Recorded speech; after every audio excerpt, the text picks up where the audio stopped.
बच्चों, आज हम बात करने वाले हैं analogue clock versus plane mirror.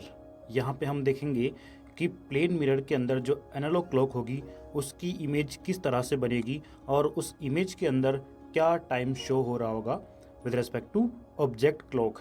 यहाँ पे हम ये चीज़ें देखने वाले हैं। तो बेसिकली अगर हम सबसे पहले देखें तो हमारे पास यहाँ पे क्या होगा, सबसे पहले तो एक प्लेन मिरर होगा और प्लेन मिरर की जो इमेज की प्रॉपर्टीज़ होती है विद रिस्पेक्ट टू ऑब्जेक्ट, वो हम सभी जानते हैं कि इमेज और ऑब्जेक्ट की जो डिस्टेंस होती है वो प्लेन मिरर से बिल्कुल सेम रहती है। अगर सबसे पहले यहाँ पे मैं एक एनालॉग क्लॉक डिज़ाइन करूँ तो हम यहाँ पे देखेंगे कि एक जो नॉर्मल एनालॉग क्लॉक होती है उसके अंदर टोटल यहाँ पे मार्किंग जो होती है वो 1 से लेके 12 तक आपको देखने को मिलती है। उसके बाद में अगर हम इस एनालॉग क्लॉक के अंदर देखें तो यहाँ पे हमारे पास 2 हैंड्स हम ले सकते हैं, एक मिनट और एक आवर के लिए। तो लेट सपोज़ मैंने यहाँ पे कंसीडर कर लिया कि मेरे पास एक एनालॉग क्लॉक है जिस क्लॉक के अंदर यहाँ पे 3 ओ क्लॉक का टाइम है।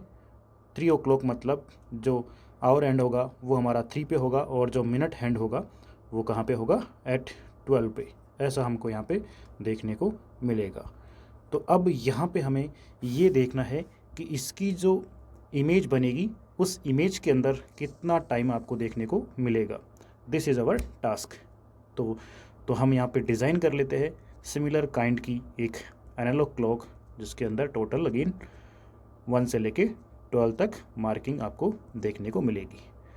तो अगेन वही रूल फॉलो हम कर रहे हैं कि इमेज और ऑब्जेक्ट के जो पॉइंट्स है उनकी डिस्टेंस यहाँ पे सेम रहेगी। जैसे कि मैं देख रहा हूँ कि यहाँ पे 3 जो है वो इस प्लेन मिरर से इस वाली डिस्टेंस D के ऊपर आपको देखने को मिल रहा है।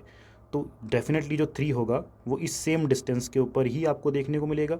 तो ये डिस्टेंस यहाँ पे D हो गई। अगर मैं 6 वाले पॉइंट की बात करूँ तो ये डिस्टेंस यहाँ पे इस प्लेन मिरर से इसको हम x कंसिडर कर लेते हैं। तो ये सिमिलर काइंड ऑफ डिस्टेंस आपको इसके पीछे की तरफ देखने को मिलेगी x। ओके, और अगर आप चाहो तो किसी अदर पॉइंट को भी यहाँ पे कंसीडर कर सकते हो। तो इसके लिए यहाँ पे हम किसी भी पॉइंट को देखेंगे तो वो डिस्टेंस जो होगी प्लेन मिरर से वो बिल्कुल सेम रहने वाली है। चलिए, तो हम यहाँ पे देखेंगे तो ये हमारा वो 3 वाला पॉइंट हो गया जहाँ पे 3 ओ क्लॉक होगा। तो इसका मतलब जो आवर हैंड होगा वो कुछ इस तरह से आपको देखने को मिलेगा इमेज के अंदर, और जो मिनट हैंड होगा वो कुछ इस तरह से आपको यहाँ पे देखने को मिलेगा इमेज वाली क्लॉक के अंदर। This is image and this is our object. चलिए, तो यहाँ पे अगर मैं देखूँ तो इस ऑब्जेक्ट वाली जो क्लॉक है, जो एनालॉग क्लॉक है, उसके अंदर जो टाइम हमको दिख रहा है दैट इज़ 3 ओ क्लॉक। और अगर मैं इमेज को यहाँ पे अभी एक बार के लिए देखूँ तो वो जो टाइम हमको दिख रहा है दैट इज़ 9 ओ क्लॉक। ऐसा हम यहाँ पे देख पा रहे हैं। अगर यहाँ पे नंबरिंग ना हो तो उस केस में डेफिनेटली हमको ऐसा ही लगेगा कि इमेज के अंदर 9 ओ क्लॉक है, अगर यहाँ पे नंबरिंग ना हो तो जो यहाँ पे एक लॉजिक हमको देखने को मिलता है कि जो टोटल सम है टाइम का वो इमेज और ऑब्जेक्ट के लिए कितना आएगा। जैसे कि अगर हम इसको ऐड करें 3 ओ क्लॉक को प्लस 9 ओ क्लॉक को, तो उस केस में जो टोटल टाइम हमेशा यहाँ पे रहने वाला है दैट इज़ 12 ओ क्लॉक, क्योंकि टोटल यहाँ पे जो नंबरिंग है वो भी यहाँ पे हमको शो कर रही है कि इस एनालॉग क्लॉक के अंदर टोटल 12 और होते हैं। तो उसी के बेसिस पे यहाँ पे ये जो सम होगा इसका इमेज और ऑब्जेक्ट के टाइम का वो हमेशा कितना होगा, 12 ओ क्लॉक या 12 आवर के बराबर आपको देखने को मिलेगा। अब यहाँ पे बेसिकली हम टोटल जो केसेस देखेंगे वो 3 केस यहाँ पे देखने वाले हैं। जैसे मान लीजिए कि आपकी जो ऑब्जेक्ट वाली जो एनालॉग क्लॉक है उसके अंदर जो टाइम है वो ओनली आवर्स के अंदर हो, और केस दूसरा क्या हो सकता है कि जो आपकी एनालॉग क्लॉक है ऑब्जेक्ट वाली उसके अंदर टाइम जो है वो मिनट के साथ साथ ओवर में तो होगा ही, ओवर के साथ साथ मिनट के अंदर भी आपको देखने को मिल सकता है। और थर्ड केस जो होगा उसमें हम देखेंगे कि वहाँ पे सेकंड्स भी आपको देखने को मिल सकती है, ओवर के साथ मिनट भी और सेकंड भी। तो सबसे पहले अगर मैं केस 1 को स्टडी यहाँ पे करूँ तो उस केस में हम क्या बोल सकते हैं कि आपका जो एक्चुअल टाइम है, if actual time is in hours, तो उस केस में जो इमेज होगी, टाइम ऑब्जर्व इन इमेज, वो हम यहाँ पे देखने वाले हैं। तो उसके लिए सिंपल सा हमको ये रूल अप्लाई करना है कि हमारे पास टोटल आवर होते हैं 12, और उसमें से जो हमारी इमेज का टाइम हमको निकालना है, तो उसमें ऑब्जेक्ट का जो टाइम होगा वो हमें यहाँ पे इसमें से सब्ट्रैक्ट कर देना है। तो ये क्या होगा, यहाँ पे ऑब्जेक्ट वाली जो क्लॉक है, ऑब्जेक्ट क्लॉक का जो टाइम होगा वो हमें यहाँ पे लिखना है, और उसको यहाँ पे 12 में से सब्ट्रैक्ट करेंगे, तो उस केस में यहाँ पे आपको इमेज क्लॉक का टाइम देखने को मिलेगा।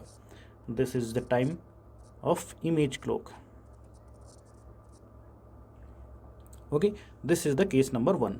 यहीं पे अगर हम बात करें केस नंबर 2 के बारे में, तो केस नंबर 2 के लिए हमने बोला कि यहाँ पे होने वाला क्या है कि जो एक्चुअल टाइम होगा वो हमारा आवर के साथ साथ मिनट के अंदर भी देखने को मिलेगा। तो उस केस में हम देखेंगे कि यहाँ पे टोटल, हम अगेन जानते हैं कि टोटल 12 आवर होते हैं, तो हम उस 12 को स्प्लिट करेंगे आवर और मिनट दोनों के अंदर। तो हमने यहाँ पे 11 आवर लिखे और साथ में 60 मिनट लिख दिए हैं। तो ये हमारा टोटल टाइम हो गया। अब यहाँ पे जो इमेज के अंदर जो टाइम होगा, let's suppose this is our and this is minutes, तो ये हमें यहाँ पे क्या करना है, इस केस के अंदर सब्ट्रैक्ट कर देना है। तो हमारे पास यहाँ पे इमेज का जो टाइम होगा वो मिनट और आवर के अंदर निकल के आ जाएगा। तो ये इस केस में ऑब्जेक्ट वाली जो एनालॉग क्लॉक होगी उसका टाइम होगा, और यहाँ पे हमारे पास जो फाइनल आंसर होगा वो इमेज वाली जो एनालॉग क्लॉक होगी उसका टाइम आपको देखने को मिलेगा। ओके, ये हमारा केस नंबर 2 होगा। अब अगर यहाँ पे हम केस नंबर 3 की बात करें, तो केस नंबर 3 के अंदर हमें यहाँ पे जो एक्चुअल टाइम होगा वो मिनट के साथ साथ सेकंड के अंदर भी देखने को मिलेगा। ओवर तो हो गए होंगे, साथ ही साथ आपको यहाँ पे मिनट भी होंगी और सेकंड्स भी आपको यहाँ पे देखने को मिलेगी। तो यहाँ पे हमें क्या करना है, अगेन हम जानते हैं कि टोटल टाइम जो होता है वो 12 आवर होता है, तो हमें इस 12 को ही स्प्लिट करना है 11 आवर 59 मिनट और 60 सेकेंड्स। इसको हमको यहाँ पे स्प्लिट करते हुए इसमें से सब्ट्रैक्ट हम करेंगे, तो हमारी जो ऑब्जेक्ट वाली क्लॉक है उसका टाइम लेट सपोज हमने कंसीडर कर लिया hours and in minutes and finally in seconds. तो इसे हम यहाँ पे क्या करेंगे, सब्ट्रैक्ट करेंगे, तो आपके पास जो इमेज वाली एनालॉग क्लॉक है उसका टाइम देखने को मिल जाएगा। तो हम बोल सकते हैं ये इस केस के अंदर ऑब्जेक्ट एनालॉग क्लॉक का टाइम हो गया, और ये जो फाइनल आंसर है दिस इज़ फॉर इमेज वाली एनालॉग क्लॉक का टाइम हो गया है। इस तरह से हम ये तीनों केसेस 1 बाय 1 करके आसानी से देख सकते हैं। तो इसी के रिगार्डिंग हम एक छोटा सा एग्जांपल यहाँ पे शेयर कर सकते हैं। इस एग्जांपल में हमको गिवन है कि एक अननंबर्ड वॉल क्लॉक, क्या है अननंबर्ड, मतलब वो डिजिटल क्लॉक नहीं है, एक एनालॉग क्लॉक है जिसके अंदर जो ऑब्जेक्ट है, जिसको हम क्लॉक यहाँ पे ले रहे हैं एज ए ऑब्जेक्ट, तो उसका जो टाइम है हमको गिवन है 4 o'clock 25 मिनट एंड 37 सेकेंड्स। इस तरह से ये ऑब्जेक्ट का हमको यहाँ पे टाइम गिवन है। हमें यहाँ पे बताना है कि जो इमेज होगी प्लेन मिरर के अंदर, उस इमेज के अंदर कितना टाइम वहाँ पे शो हो रहा होगा।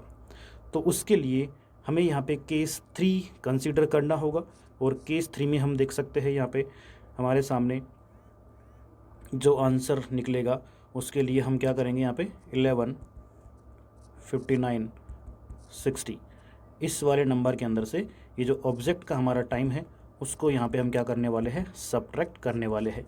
तो इसको हम चलिए सब्ट्रैक्ट करते हैं। तो सब्ट्रैक्शन के बाद आप देखोगे यहाँ पे आएगा 3 and this one is 5 - 3 is going to be 2।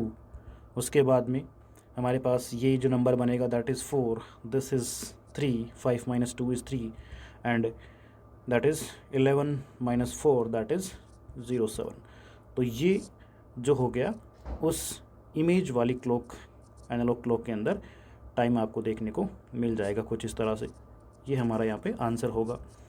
तो इस तरह से हम देख सकते हैं कि जो एनालॉग क्लॉक होती है वो प्लेन मिरर के साथ किस तरह से इमेज के अंदर अपना टाइम शो करती है। तो यहाँ पे हमें यही देखना था और बहुत ही सिंपल कॉन्सेप्ट है जिसको आपको बिल्कुल ध्यान में रखना है। और बेसिक जो कॉन्सेप्ट है उसमें अपने को यही ध्यान रखना है कि जो इमेज और ऑब्जेक्ट के जो पॉइंट्स होंगे उनकी लोकेशन जो होगी बिल्कुल सेम रहेगी with respect to plane mirror. ये हमको यहाँ पे बेसिक ध्यान रखना था। Okay, thank you.